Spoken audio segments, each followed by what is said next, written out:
আপনারা যখন ব্যাংকে টাকা জমা রাখেন, তখন অনেকে হয়তো ব্যাংকে এফডিআর করেন বা আপনারা হয়তো অনেকে ডিপোজিট করেন বা আপনারা যেকোনোভাবে ব্যাংকে বিনিয়োগ করেন বা ডিপিএস করেন।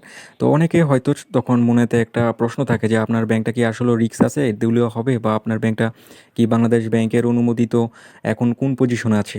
যে ভালো অবস্থানে আছে নাকি খারাপ অবস্থানে আছে নাকি খুব বাজে অবস্থানে আছে? সেটা অনেকে জানতে পারেন না আরকি, অনেকে বুঝতে পারেন না যে আপনার ব্যাংকটা এখন বর্তমানে অবস্থানটা কোন অবস্থানে রয়েছে। তো সেটা বোঝার জন্য আজকের এই ভিডিওটা করা আরকি। তো এখানে দেখতে পাচ্ছেন যে ১ থেকে ৬১টা ব্যাংকের লিস্ট আছে এখানে। যেগুলো ব্যাংক বাংলাদেশ ব্যাংক থেকে এগুলি লিস্টটা দিয়েছে, তারা কোন অবস্থানে রয়েছে সেই চেক দেওয়ার জন্য এই লিস্টটা। এখন আমি আপনাদেরকে এখানে বুঝাবো যে আপনারা যেকোনো ব্যাংকের যখন আপনি টাকা বিনিয়োগ করবেন ব্যাংকে, তখন সেই ব্যাংকের অবস্থানটা কীরকম আছে, ব্যাংকটাতে কি টাকা জমা দিলে আদৌ কি রিস্ক রয়েছে কিনা সেটা বোঝার জন্য কী করে এই চার্টটা থেকে আপনারা বুঝতে পারবেন আপনার ব্যাংকটা কোন পজিশনে রয়েছে সেটা বোঝার জন্য, রিস্ক রয়েছে কিনা। তো এখানে দেখতে পাচ্ছেন ৬১টা মতো এখানে ব্যাংক রয়েছে। তো আপনারা এই আমার ভিডিওটা পোস্ট করে এখান থেকে আপনারা চেক দিয়ে নিবেন আপনারা কোন ব্যাংকে টাকা পয়সা রাখতে চান। ঠিক আছে? তো আমি এখানে জুম করে দিলাম। তো আপনারা এখান থেকে আপনাদের ব্যাংকটা খুঁজে নিবেন আর এখান থেকে দেখবেন যে পাশে যে চিহ্নটি রয়েছে, দেখেন এখানে ট্রিপল আই চিহ্ন রয়েছে। তো ১ নম্বরে সোনালী ব্যাংক যেটা রয়েছে, বাংলাদেশ সোনালী ব্যাংক, সেখানে দেখেন ট্রিপল আই এর চিহ্ন রয়েছে। তো ট্রিপল আই চিহ্ন এর অর্থ হচ্ছে খুবই ভালো অবস্থানে রয়েছে ব্যাংকটা। তো এই অবস্থানগুলি বোঝার জন্য আপনাদেরকে আমি আরেকটা চার্ট দেখাবো, যাতে আপনারা খুব সহজে বুঝতে পারেন। আর এইখান থেকে আপনারা আপনাদের ব্যাংকের অবস্থানগুলি দেখে নিবেন। ৬১টা ব্যাংক রয়েছে এখানে। আপনারা এখানে আমার ভিডিওটা পোস্ট করে এখান থেকে চেক দিয়ে নিবেন। ঠিক আছে?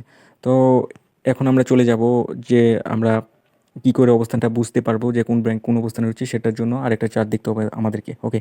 তো যাচ্ছি আরেকটা চার্ট দেখানোর জন্য। গাইস, এখানে দেখতে পাচ্ছেন যে আমি এখন যে চার্টটা দেখাচ্ছি, এখানে বোঝানো হচ্ছে যে আপনার ব্যাংকটা কোন পজিশনে রয়েছে আরকি সেটা। তো এখানে দেখেন, ট্রিপল আই যদি কোনো ব্যাংকের পাশে থাকে, আপনি আপনার ব্যাংকের যেই নামটা রয়েছে সেই পিডিএফে, আগের পিডিএফে এখানে যদি পাশে যদি ট্রিপল আই থাকে যদি কোনো ব্যাংকের পাশে, তাহলে আপনি ধরতে পারেন যে বাংলাদেশের সবথেকে ভালো অবস্থানে রয়েছে তারা। সর্বোচ্চ ভালো অবস্থান মানে প্রিমিয়াম অবস্থানে তারা রয়েছে। সেখানে আপনি ইনভেস্ট করতে পারেন। এখানে রিস্কটা খুব কম। রিস্কটা খুব কম বলার মানে হচ্ছে আপনার যেহেতু সর্বোচ্চ ভালো স্থানে রয়েছে, তবুও রিস্কটা খুব কম বলার কারণ ব্যাংক যেহেতু সে যেকোনো সময় যে কিছু হতে পারে, তার জন্য বললাম আরকি। কিন্তু বাংলাদেশে বর্তমানে সবথেকে ভালো অবস্থানে থাকা ব্যাংকগুলি পাশেই থাকবে ট্রিপল আই। তারপরে যেই ডাবল এ রয়েছে বা ডাবল এ প্লাস রয়েছে, সেই ব্যাংকগুলি হচ্ছে হায়ার ক্লাস, মানে হচ্ছে আপনার ট্রিপল এর পরে যে ব্যাংকগুলি রয়েছে সেগুলি হচ্ছে ডাবল এ। মানে এখানেও ঝুঁকি কম। এখানে আপনি ইনভেস্ট করতে পারেন, এফডিআর করতে পারেন, টাকা ফিক্সড ডিপোজিট করতে পারেন বা ডিপিএস করতে পারেন। এই ব্যাংকগুলিতে আপনি বিনিয়োগ করলে, ট্রিপল এ বা ডাবল এ ব্যাংকগুলিতে বিনিয়োগ করলে আপনার রিস্ক খুবই কম থাকে, দেউলিয়া হবার রিস্ক খুব কম থাকে। আর গ্রিনটা দিয়ে যেটা আপার মিডিয়াম গ্রেড বোঝানো হচ্ছে, সেটা হচ্ছে আপনার এ প্লাস বা এ মাইনাস বা এ, এগুলি হচ্ছে আপনার ব্যাংকগুলিতে রিস্ক আছে আর কি। মানে হচ্ছে আপনার ব্যাংক দেউলিয়া হইবার পথে চলে গেছে আর কি, মোটামুটি পথে চলে গেছে, দেউলিয়া হয়নি কিন্তু অবস্থান খুবই খারাপ অবস্থানে আছে, তারা চেষ্টা করছে ভালো অবস্থানে ফিরে যাওয়ার। এগুলি ব্যাংকে এখন ইনভেস্ট করা খুবই একটা রিস্ক আমার মনে হয়, কারণ যে কোনো সময় যে কোনো কিছু হতে পারে।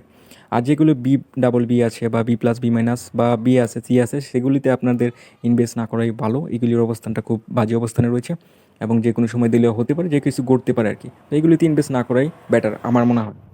তো গ্যাস, আজকের ভিডিওতে আমি এতটুকু করলাম। আপনারা যারা বুঝতে পারেননি ভিডিওটা, তারা অবশ্যই আমাকে কমেন্ট করবেন পজিশনটা বোঝার জন্য ব্যাংকের। আমি অবশ্যই রিপ্লাই করে দিব আপনাদেরকে। আর যদি ভিডিওটা ভালো লাগে তাহলে লাইক করবেন, সাবস্ক্রাইব করবেন, পাশে থাকবেন। আর নতুন একটা ভিডিওতে আবারও আপনাদের সাথে কথাবার্তা চলবে। তো আজকে এই পর্যন্তই থাক।